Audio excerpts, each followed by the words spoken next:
Olá, amigo do CMTO News. Estamos no Centro de Mídias para falar hoje de um assunto muito importante sobre a ciência biológica, biologia, e quais os desafios da biologia para o mundo, no mundo contemporâneo. Para esse debate, para esse diálogo gostoso, convidei a minha amiga e professora Janaína para falar de biologia. Conta você, fica conosco. Até daqui a pouco.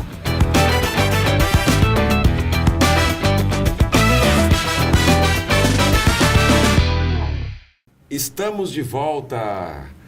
Professora Janaína, tudo bem? Tudo jóia. Mande um alô para o nosso público.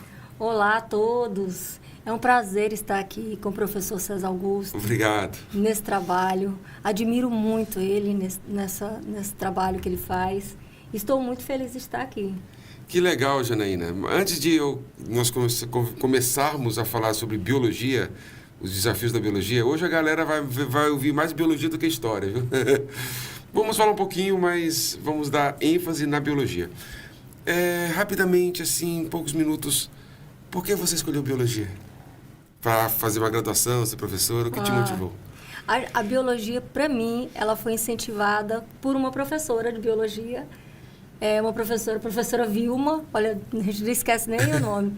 Fiz parte de uma pesquisa, ela trabalhou com a gente numa pesquisa, fui para uma feira de ciência em São Paulo, que era a época da Ciranda da Ciência, da Fundação Roberto Marinho. Não sei se vocês lembram, tem muito tempo, viu?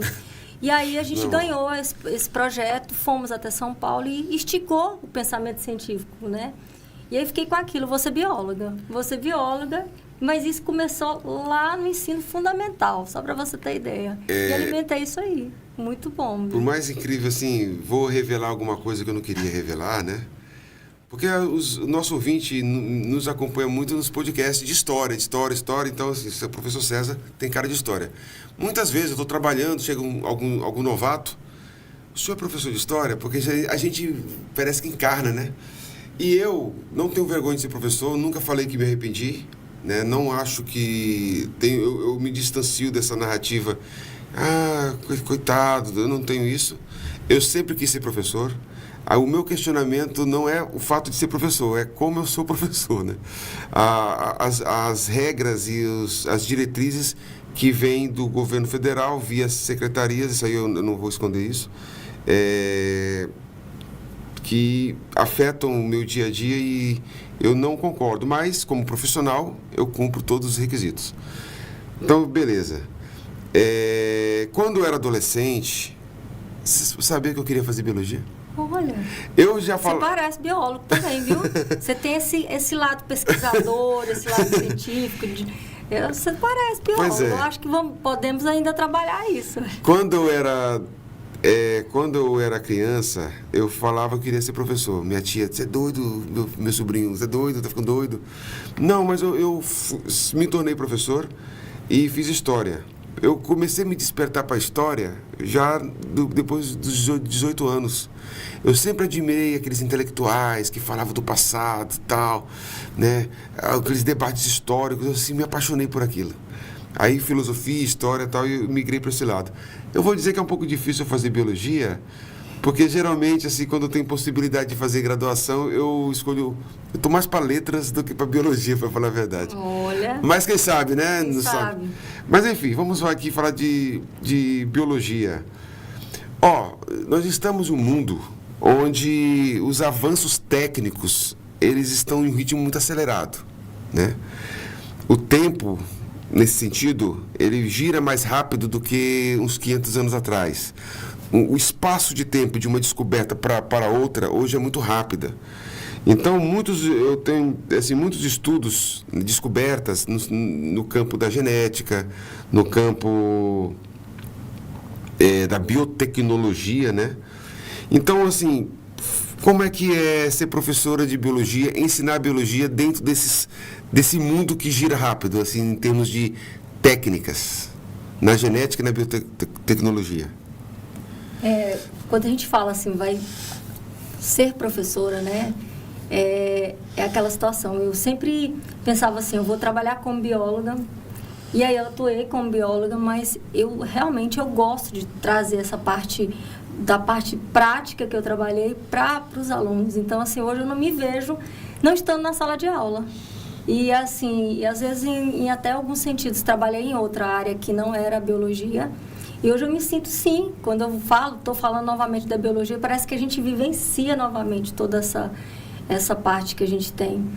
Mas a biologia realmente é isso. A gente tem essa situação que evolui muito rápido, esse processo. Então, a gente está falando hoje, por exemplo, da genética. Então, os avanços da genética, como que está sendo esses avanços, mas tem que ter um cuidado muito grande, porque não é tudo que você pega de material que tem cientificidade. Então, muitas vezes você vê o material, você fala, será que isso aqui está certo? Será que isso aqui... Então, a gente tem que estar sempre verificando, procurando se aquilo realmente está baseado de forma científica, porque senão a gente, como professor, também entra nessa leva comum, né? Então... a parte da biologia, ela tem que ser cuidada muito, tem que ter um carinho muito grande e uma responsabilidade muito grande no que o professor vai falar.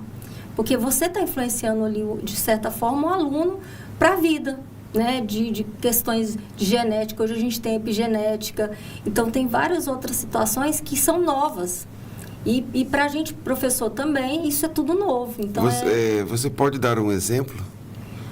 Por exemplo, de situações novas que 10 anos atrás no ensino de biologia não era da mesma abordagem? Como?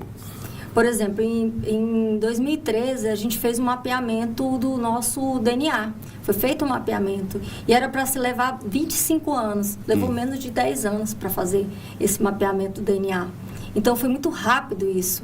Hoje a gente tem uma situação que é a epigenética, que ela estuda os fatores externos da genética, que são influenciados por questão da alimentação, a questão do ambiente social que a gente vive. Então, está sendo influenciado não aquela genética que a gente estava estudando, que a gente ensina para o aluno, que é a genética do DNA, que é trago dos nossos pais, mas a epigenética, o que o meio pode influenciar nas características que a gente vai trazer ao longo da nossa vida, como a nossa alimentação, como o ambiente que a gente está. Isso é chamado hoje de epigenética. É um campo diferenciado. Por exemplo, a nutrigenética também, que é a nutrição na genética. Então, às vezes eu vou tomar um determinado tipo de medicação e, às vezes, essa medicação ela não consegue entrar dentro do meu organismo. Então, geneticamente, você descobrindo se o seu organismo consegue ou não metabolizar aquilo ali, o médico vai passar especificamente aquilo. Por exemplo, são vários tipos de magnésio que a gente tem no ambiente, que o nosso corpo precisa. E, às vezes, um tipo de magnésio na química, né, por, às vezes, um radical na química que ele não vai estar... o meu corpo não consegue sintetizar porque eu não tenho aquele gene para aquilo. E fazendo o mapeamento genético do meu corpo, ele vai saber, não, você vai conseguir colocar esse tipo de medicação ou esse tipo de alimento vai ser melhor para você. Então, uma forma mais eficaz da gente poder trabalhar a biologia e a tecnologia de uma forma que a gente possa sobreviver. Antes do mapeamento do DNA... era quase inviável esse tipo de conhecimento. E depois do mapeamento do DNA ficou mais fácil entender certas situações. Como não é minha área, né, então assim, eu posso não tenho realmente muita leitura nesse assunto. Mas eu já li alguma coisa, não tenho referência, leitura assim de descompromissada, é de que o DNA não transmite somente características físicas. Né? Por exemplo, a pessoa tem os olhos azuis, ou tem os olhos pretos, casam, aí tem o recessivo e o dominante. Ou seja, as características do pai e da mãe estão no DNA que vai ser transmitido ao filho. É um mapa, é como se fosse o mapa de uma casa. Isso. Mas, eu li em algum lugar que transmite também não somente características físicas, mas traços comportamentais, jeito de andar, talvez. Você tem algum conhecimento nesse sentido para refutar, para complementar ou até dizer que eu estou falando besteira aqui? As nossas características, por exemplo, características que tem 50% que vem do pai e 50% que vai vir com as características genéticas da mãe, né? Então, a gente carrega dentro do nosso mapeamento essas características, sim.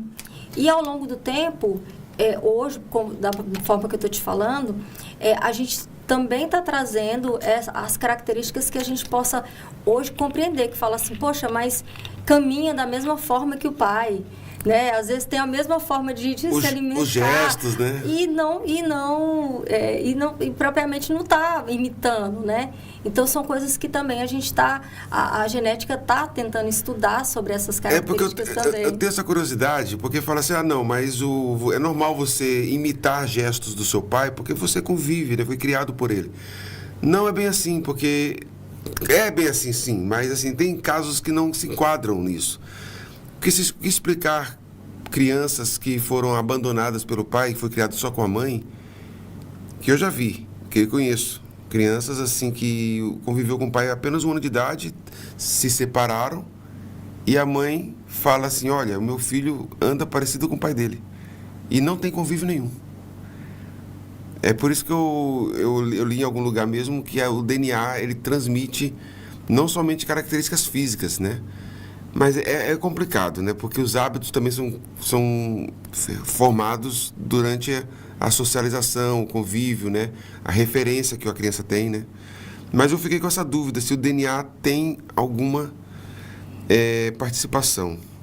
Até então, a gente acreditava que o DNA ficava só no núcleo, né? Então, a gente tinha essa ideia da estrutura das informações genéticas no núcleo da célula, e aí o DNA mitocondrial, porque, por exemplo, só a mãe carrega o DNA que é da mitocôndria dentro das características genéticas. O pai não carrega o DNA da mitocôndria. Ele só carrega para levar o espermatozoide, só para você ter ideia, para levar o espermatozoide, a mitocôndria, ela é a energia e ela carrega o espermatozoide até o ovócito. Só que quando chega lá, ele não o DNA da mitocôndria do pai não entra, só o da mãe. Então, a linhagem genética é via materno? Tem a vinda materna. Mas prevalece a mitocôndria é da mãe. O DNA mitocondrial é da mãe, só da mãe. Nesse caso aí, o pai não tem o DNA mitocondrial para carregar. Na história da antropologia, antropologia forense, né, que vai estudar a questão da pré-história e tal, eu vi uma aula sobre isso. Quando eles vão rastrear o DNA para entender a árvore genealógica, é via mãe, materno. É verdade isso? Para verificar, sim, para verificar. Interessante. E aí, nesse caso, por exemplo, você está me perguntando, é isso que hoje a epigenética está tentando estudar, essas características também, que não são só da estrutura do núcleo, mas da membrana, que a gente fala que é externo. Então, consegue ver as estruturas externas que vão influenciar no nosso genes. O que está sendo influenciado também no nosso gene. Então, o fato também que você está falando assim, mas o convívio com o pai, né? Então, ele está ali naquele convívio com o pai, tem a mesma gesticulação, vai ter a mesma, né? Então, aquele convívio familiar, a estrutura, né? Então, a alimentação que toda a família se alimenta. Então, ali vai fazer parte também da estrutura do DNA e o que ele vai carregar para a próxima geração. Então, resumindo, o que seria uma biotecnologia? A biotecnologia são os avanços dentro da parte da vida. Então, quais são os avanços tecnológicos que foram implantados dentro dessa parte? Então, por exemplo, avanços dentro da área da saúde, o que está sendo utilizado. Por exemplo, a biotecnologia sendo utilizada com as plantas. Não, então, por exemplo, a utilização do melhoramento genético é biotecnologia. Então, eu quero pegar, por exemplo, uma planta e eu quero fazer o melhoramento genético dela. Eu não posso que essa planta tenha, por exemplo, que eu coloque uma planta em um ambiente que é semiárido. Por exemplo, uma uva que não tem semente, que você compra lá bonitinha, é fruto da biotecnologia? Fruto de uma biotecnologia. Ou, se não, também uma situação de eu colocar essa espécie, fazer um melhoramento dela, para que ela possa resistir mais tempo. Então, eu tenho essa espécie aqui, mas ela só vai resistir 5 dias. Porque depois de amadurecido, ela tem uma estrutura hormonal que ela vai amadurecer rápido. Não. Então, vamos trabalhar a biotecnologia nela para que a gente possa implantar genes, que ela possa sobreviver mais tempo até chegar nas pessoas, para alimentar as pessoas. Porque senão não vai chegar. Então, até, por exemplo, chegar um tomate à sua casa, já vai estar apodrecido. Então, uma forma que a biotecnologia viu de pegar algumas espécies e domesticá-la, e organizar, fazer todo esse processo. Ou que certas pragas não peguem... Tem isso também, tem? Aí tem outros estudos também em relação aos organismos geneticamente modificados, mas também em relação a isso também, a utilização da biotecnologia para o melhoramento. Para mim, eu vejo em relação à questão desse melhoramento. Legal. Em relação a isso, as plantas, a tecnologia nas plantas, nos animais também, né? Você sabia que os alunos, geralmente, quando de ensino médio, uma das matérias preferidas é biologia? Ai, que bom, que bom. Ó, professor, não quero desmerecer a história, mas... Mas é verdade. Quando vão apresentar as disciplinas e os professores, quase sempre os professores de biologia são os mais aplaudidos. Né? Não, mas história também. Não, também, mas a questão... Agora que vamos entrar na segunda questão. Por quê? Porque a questão da biologia, eu lembro quando eu era adolescente, eu gostava de biologia. Eu lembro até da minha professora, né? E aí me encantava a forma que ela explicava, porque envolve muito a questão da sexualidade. Né? É por isso, né? Então, a história, ela tem uma abordagem diferente. É muito difícil fazer experimento prático. Então, assim, os experimentos práticos, eles dinamizam uma aula. Coisa que na história, na filosofia, nas matérias de humanas em geral, é uma questão mais complicada. Tem fotografias antigas, mas quem gosta de coisa antiga, né? Quem gosta... Aí as rinites começam a bater, né? Porque os documentos são velhos. Ou quando você encontra digitalizado, é muito bom. Enfim, quando você fala de sexualidade, hoje em dia é um debate meio caloroso, né? Atual, sobre a questão da sexualidade, outras interpretações que apareceram. Então, envolve questões de orientação sexual, essas questões que abordam todo o universo da sexualidade. E eu tenho visto que muitos professores, alguns nem tanto, mas outros sim, meio desconfortáveis nesse contexto. Você, como professora de biologia, como é que você aborda esse texto? Como é que você se sente nesse turbilhão que envolve a sexualidade? Bom, realmente é um assunto que quando o professor de biologia entra, que vai falar, alguns alunos, a gente vai trabalhar esse assunto, mas enfim, está dentro da base nacional curricular, né? Então, para a gente poder estar trabalhando com o corpo humano, para que eles possam compreender como é que funciona. E, logicamente, tem as aulas práticas, de você olhar os anatômicos, o Estado tem os anatômicos para você mostrar a parte do corpo, né? A parte do corpo, como ele consegue se perceber naquilo ali, a questão da saúde. Para o professor, é uma responsabilidade muito grande, por quê?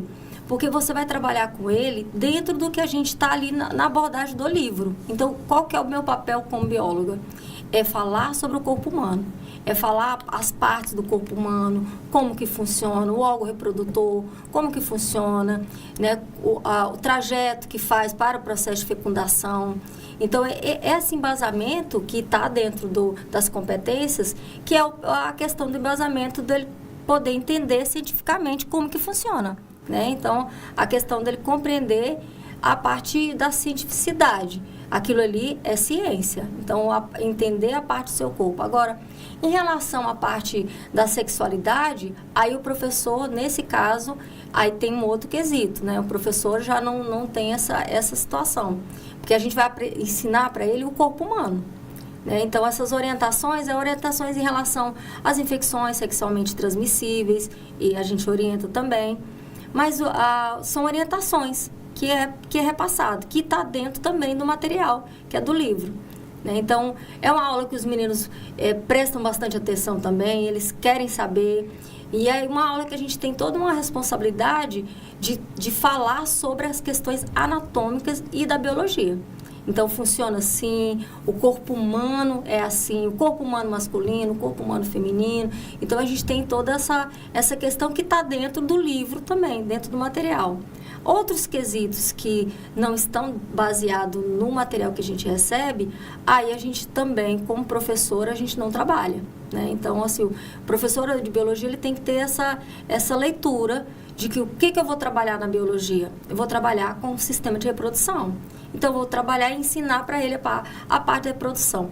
Outros quesitos que não fazem parte, por exemplo, algumas questões que algum professor tem ou não as suas convicções, isso não deve ser trabalhado. Então, é só mesmo o que está ali para a gente poder trabalhar do corpo humano. Professor, o que eu entendo disso? Como é que funciona? Como é que é a saúde do corpo? Como é que funciona esse corpo, né? Então, esse é o papel nosso como professor de biologia. Mas em algum momento você já se deparou, porque tem a questão política e a questão da biologia, né? Isso. O que você está falando, que o professor deve se preocupar com a parte biológica, né? Técnica, objetiva. Isso. E não envolver questões políticas, questões sociais e tal. Mas é uma pergunta, você já se deparou... Pois não. Sim, já deparei, às vezes com perguntas, né? Então, nesse quesito. Eu evito de qualquer opinião, qualquer situação que não esteja com embasamento, porque desde o momento que a gente trabalha com cientificidade, a gente tem essa responsabilidade da parte científica. Então, o que eu tenho que falar com eles tem que ser uma parte científica. O mais, por exemplo, uma pergunta que esteja fora desse contexto é falar porque ele tem que respeitar as adversidades. É o respeito. Olha, você tem que respeitar, você tem que ter empatia. Mas, assim, como professora de biologia, eu não tenho que dar nenhuma... Eu até falo para eles, professora, qual a sua opinião sobre esse assunto? Olha, minha opinião... Né? Isso, na minha opinião, não tem a minha opinião. A professora aqui está para falar para vocês assuntos científicos. Então, assim, em relação... Mas é uma fronteira que muita gente, muito professor não consegue. Não. Eu, como professor de história, já fui muito... questionado sim, de forma positiva e negativa também, sobre quando você vai falar da pré-história, de como as mulheres eram, né, o funcionamento da sociedade antiga, qual era o papel da mulher, qual o papel masculino, porque hoje nós estamos em um ambiente que se permite homens e mulheres desempenharem os mesmos papéis, mas quando você vai para a pré-história, uma vida com a natureza, de serviço de caça, de guerra, era uma sociedade com outro contexto e os parâmetros daquele contexto definiam papéis sociais masculinos e femininos. Muita gente, por questões políticas atuais, tem dificuldade de entender. Aí começam a atribuir alguns rótulos, né? Porque era uma sociedade machista, tal, etc. Mas, enfim, aí nesse ponto a biologia e a história andam muito juntas. Porque através da observação, né, quando lá nas primeiras tribos, primeiras cidades-estados mesopotâmicos, era definido o papel masculino e feminino, as coisas eram definidas, né? Faço menção aqui a Bauman, né, modernidade líquida, né, porque os parâmetros do século XX, eles não são mais tão rígidos como eram antigamente.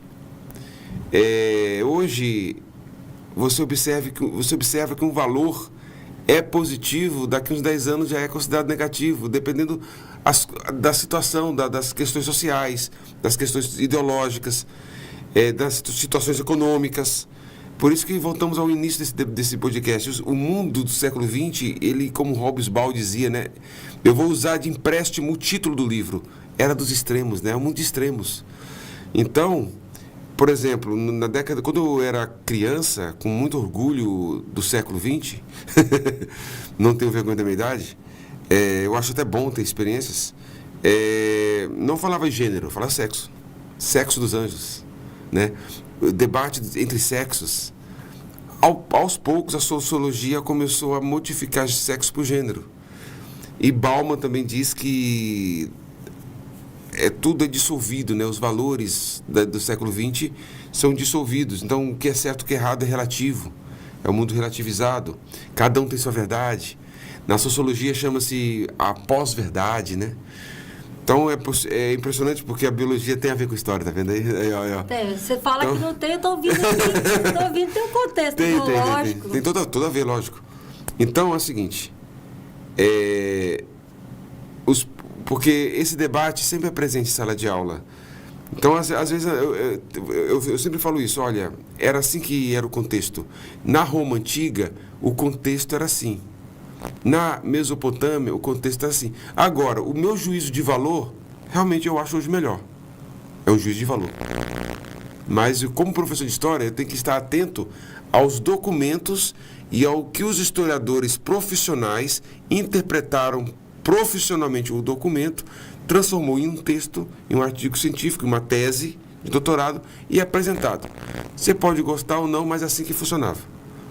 Na história, eu passo desse lado, né? E na biologia... Na biologia, é trabalhar a questão dessa responsabilidade das adversidades. Então, ele ter essa questão de ser responsável para entender também o que é respeitar a vida, o que é respeitar o próximo, o que é ter esse respeito. Então, quando o estudante ele consegue entender esse respeito entre o homem, entre a mulher, entre a criança, entre o animal, entre as plantas, é esse respeito entre o ambiente que tem que ter.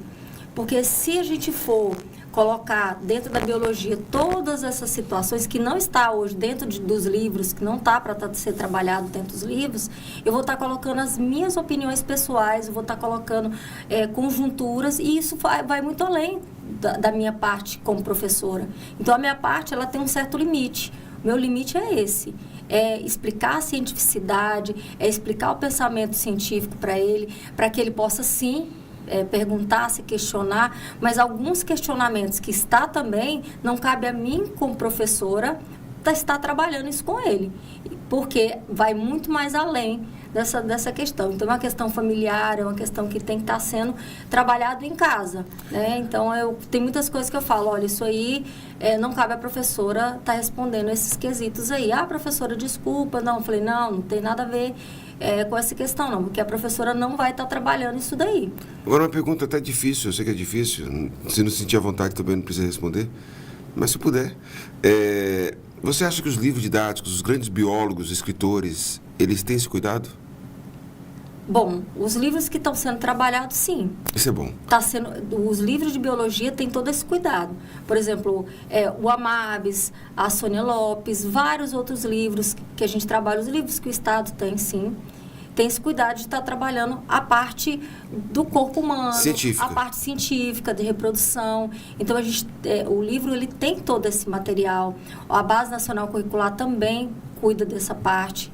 Então, assim, o que o aluno às vezes pergunta é uma coisa que ele ouviu, que ele está questionando, que não cabe também ao professor em relação a alguns tipos de dúvidas que não são científicas.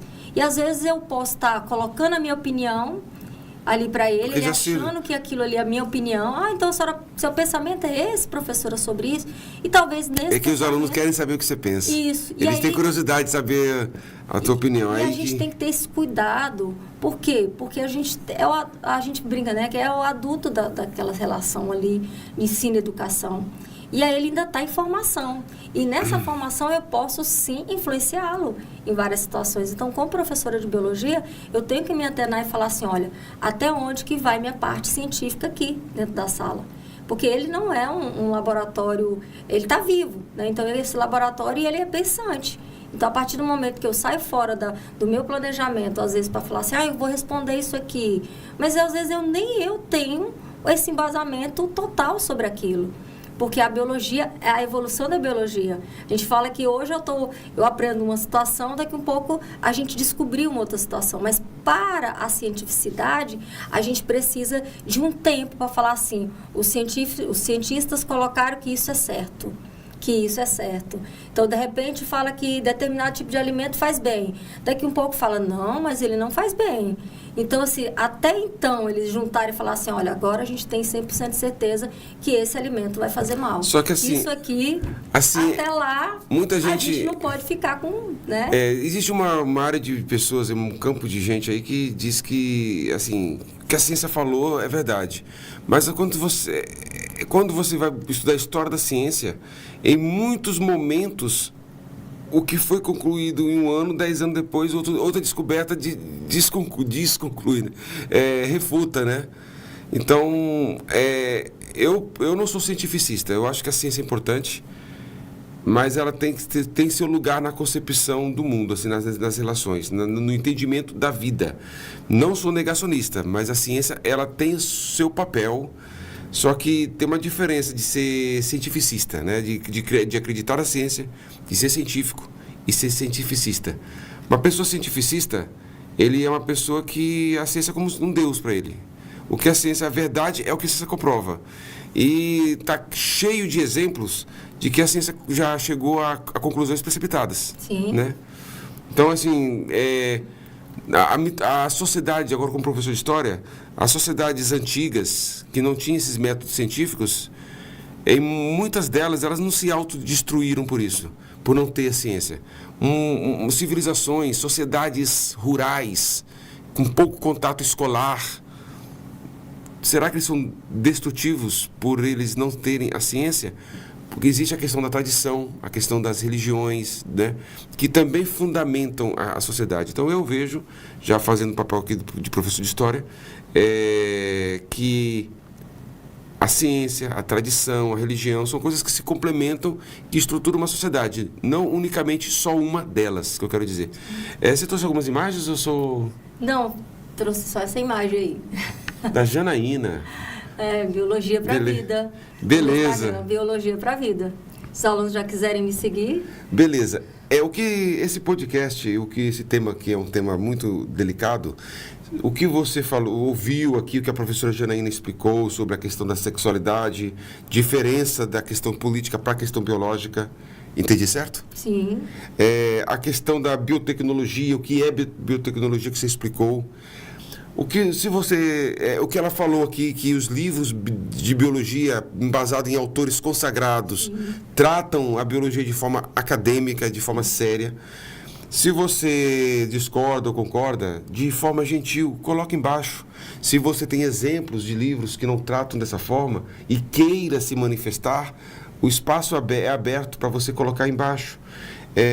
Positivamente, ou contrário ou positivo do que nós estamos debatendo, é permitido, de forma educada. Coloque embaixo nos seus comentários que nós gostaríamos de saber a sua opinião. Então, é isso. E para nós fecharmos com chave de ouro, como transformar... A biologia já é interessante, né? Os laboratórios, né? A anatomia humana é uma coisa fascinante. Mas, enfim... Como tornar as aulas de biologia mais atraente? Já é atraente, né? Como tornar mais atraente para os jovens, adolescentes? Opa. Pois é. Em relação à questão das aulas práticas, a biologia ela tem essa parte dessa praticidade, sim. E aí o aluno, a primeira coisa que ele fala, vamos para o laboratório, vamos sair da sala. Né? E aí, quando eu falei para você que eu quis ser bióloga e hoje estou professora de biologia, justamente porque fui aguçado essa questão da parte científica, da curiosidade. É aguçar essa curiosidade, é perguntar aquilo que ele fala assim, mas eu não sabia que era assim. E hoje a gente tem a tal das metodologias ativas, de você pegar o material e falar assim, vamos ver essa planta aqui, lá no laboratório. Às vezes o menino passa várias vezes numa árvorezinha, numa planta e fala assim, mas professor, o que é isso? Você sabe o que é a seiva? Eu posso te provocar? Pode. Existe metodologia que não seja ativa? Ah... Na verdade, a pedagogia moderna, as práticas, né? Assim, eu sou um pouco resistente com essas coisas, né? Eu vejo assim que todo mundo absorve a nomenclatura assim numa facilidade, mas enfim, direito seu. Mas assim, é uma reflexão minha. Na minha época, práticas busca ativa. Qual a busca ativa? São os métodos. Metodologia, o método que o professor utiliza. É um método ativo que o professor utiliza para fazer com Pedagogos, não gostou? Coloca embaixo aqui com pedagogos. Quem sabe a gente faz um podcast com os pedagogos para explicar na nomenclatura e tal. É um método que vai ativar esse aluno, aguçar a curiosidade dele. Então, é pegar o material. Então, eu quero trabalhar, por exemplo, com a questão da prevenção dos alunos agora, por exemplo, em relação à questão do mosquito da dengue. Então, eu quero que esses alunos eles consigam compreender como que funciona, como é que é o criadouro. Então, é fazer com que ele instigue essa curiosidade. Não só falando, pegue água parada, está em água parada, tire isso aqui, faça isso aqui. Não, então, vamos lá. Vocês sabem como é que funciona? Então, vamos fazer o seguinte, vamos fazer uma armadilha. Vamos pegar uma armadilha, corta a garrafa, vamos fazer uma armadilha para pegar o mosquito, para verificar quanto tempo ele sobrevive. Pega no microscópio, que é o microscópio óptico, que dá pra gente verificar as fases dele, e aí eles ficam aguçados. Será que a gente vai conseguir pegar? Ah, não conseguimos, faz de novo, vamos fazer isso aqui. Então, fazer com que ele entenda também que dentro das práticas, o pesquisador também faz isso. Às vezes a gente vai fazer uma pesquisa, você faz um método que não deu certo, a captura que o animal foi embora, às vezes um método que você faz, então, não é 100% que você fala assim, deu certo, não deu certo, agora vamos fazer o outro formato. Então, para que ele possa entender o conteúdo de uma forma, agora é assim que funciona? É assim que funciona. Quanto tempo ele vai ficar depois que esse material, vou dar um exemplo, quanto tempo ele vai ficar depois que ele virou ovo, né? Então, ele vai ficar num tempo de sobrevida. Então, assim, desde de você aguçar a criança, vou dar um exemplo aqui na criança, na alfabetização, a pegar a sementinha de feijão e falar assim, ela está viva. Aqui dentro tem um embrião, de molhar o algodão e ele começar a nascer uma vida. E ali, agunça para ele, olha. Seria um exemplo prático, né? Um exemplo quantos dias que levou para isso? E hoje, com o registro da tecnologia, a gente registrar dia a dia. Olha, cresceu 1 centímetro, cresceu 2. Mas por que esse feijãozinho não cresceu? Porque deu um fungo, porque não estava longe da luz, porque te colocou muita água. Então, a gente vai trabalhando com ele para que aquela parte que seja só teórica, seja uma parte que ele vai falar... Aí acaba que ele vira e fala, não, acho que foi assim, professora, porque a gente colocou muita água, porque a gente fez isso. Então, faz com que ele participe mais da aula, né? Que ele consiga... Hoje eles chegam muito, eles falam, eu queria tanto ver como é que funciona, como é que vamos supor, o alimento que ele gosta de comer. Como é que é um macarrãozinho instantâneo no microscópio? Então, traz, gente, o macarrãozinho, traz para a sala, vamos ver como é que é o macarrãozinho. E ali eu posso puxar falando para eles dos carboidratos, falando dos fungos, falando da contaminação. Eu posso falar várias situações. Estava aberto, está vencido. A gente consegue, então, a gente pode puxar de um material prático vários conteúdos ali que o professor pode trabalhar, fazendo com que o aluno se interesse. Porque ele está ali. Ele está ali vendo na tecnologia, ele está o tempo todo ali. E, às vezes, ele é o seu ajudante em relação a estar coletando as informações. Você consegue encontrar nas escolas que você trabalha, essa situação que favorece a praticidade das suas aulas? Sim, sim. Por exemplo, hoje tem uns microscópios, a gente tem vários microscópios nas escolas. Então, assim, do professor pegar o material e estar trabalhando, por exemplo, o solo. Então, vamos ver o que tem aqui, desse material aqui no solo. Aguçar esse aluno a falar assim, vamos lá, vamos pesquisar. Cada um olha o microscópio e verifica. Conseguiu verificar? E, assim, é aquela paciência, realmente, como professor, que a gente tem que ter, que ele está naquele momento de descoberta. Então, ele quer descobrir. Um quer descobrir de uma forma, outro quer de outro formato. Então, a gente tem o material de laboratório, né? Esse material que veio para a gente poder estar trabalhando essas metodologias com eles. E aí, assim, desde experimentos muito simples. Às vezes, a gente quer um experimento. Eu quero um experimento mirabolante. Não, é um experimento simples. Então, eu vou pegar de um material bem simples e dali eu posso pegar e trabalhar toda a minha aula. Então, às vezes, a gente quer uma situação que você fala assim, eu quero um experimento que não está fora do meu alcance. Então, eu tenho que estar dentro das minhas possibilidades também. Então, eu vou trabalhar sobre os alimentos, eu vou colocar aqui, eu quero que o aluno visualize, por exemplo, esse tipo de material. Por exemplo, o leite. Ele consegue compreender como é que funciona? Então, às vezes, um experimento que não precisa nem do microscópio. Então, ele entender que a estrutura é heterogênea. Deixa repousar. Aí, então, vai olhando aqui. Estão vendo aqui? Que aqui, mistura, aqui é a gordura, aqui é a parte do soro. Então, eu começo a colocar... mas eu lembro disso aqui, eu comi isso aqui. Então, a parte que ele já vivencia, porque ele vivencia essa parte, mas que ele não sabe os nomes. Aí eu vou inserir, a partir disso aí, aqueles nomes que ele fala, mas esse nome difícil? Mas agora a gente vai falar esse nome difícil, porque não é esse nome aqui comum. Esse nome é do senso comum, mas agora a gente vai falar do nome científico, é esse nome. E aí puxando isso aí para eles, né? Então, bacana. É um formato. Bacana. Esse projeto, esse podcast aqui vai ser colocado, publicado no canal História em Conexão no YouTube e vamos enviar também para a TV Assembleia. Trechos, fragmentos, imagens, colocaremos no CMTO News Instagram. Instagram CMTO News, YouTube, História em Conexão. E o teu trabalho é acompanhar a gente. Faça suas considerações finais, professora Janaína. Quero agradecer ao professor César Augusto por essa oportunidade do professor estar falando, né, da gente poder também falar do nosso trabalho, que isso é uma possibilidade enorme, da gente poder também tá falando do trabalho, né? Então eu quero agradecer esse carinho, né? Toda Obrigado. vez tem esse carinho com a gente, né? E com os alunos também, porque isso também instiga, Sim, né? sim. Instiga ao aluno conhecer o professor, o aluno tá verificando. Tenho visto também seus vídeos, então Obrigado. eu verifico, né? Eu falo assim, poxa vida, olha que maravilha, tá trazendo os alunos, eu vejo isso, então é um carinho muito grande também em relação a estar colocando também, já que você falou que não que você é historiador, que é essa parte da biologia, de também estar instigando o aluno, né? Foi uma paixãozinha rápida, brincadeira. Mas, É um conhecimento obrigada. maravilhoso, maravilhoso. Estou brincando com você. Obrigada a todos. Eu estou te também. provocando. Mas, assim, a biologia é um conhecimento maravilhoso, né? E é isso. E os saberes se complementam, né?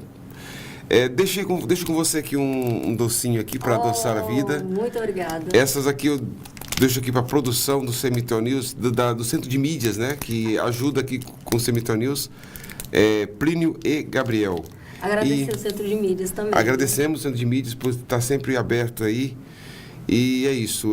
Nosso diálogo aqui é espontâneo, eu sou uma pessoa espontânea, né? Espero que vocês sejam compreensivos, tenham boa vontade de entender o que foi falado. Coloque abaixo os seus comentários. Siga, seja um seguidor. Eu sempre falo história para dentro da cabeça, né? Mas é biologia, né, cara? Mas história para dentro da cabeça e biologia no coração. Ó, que legal. Biologia. Que legal. Tchau.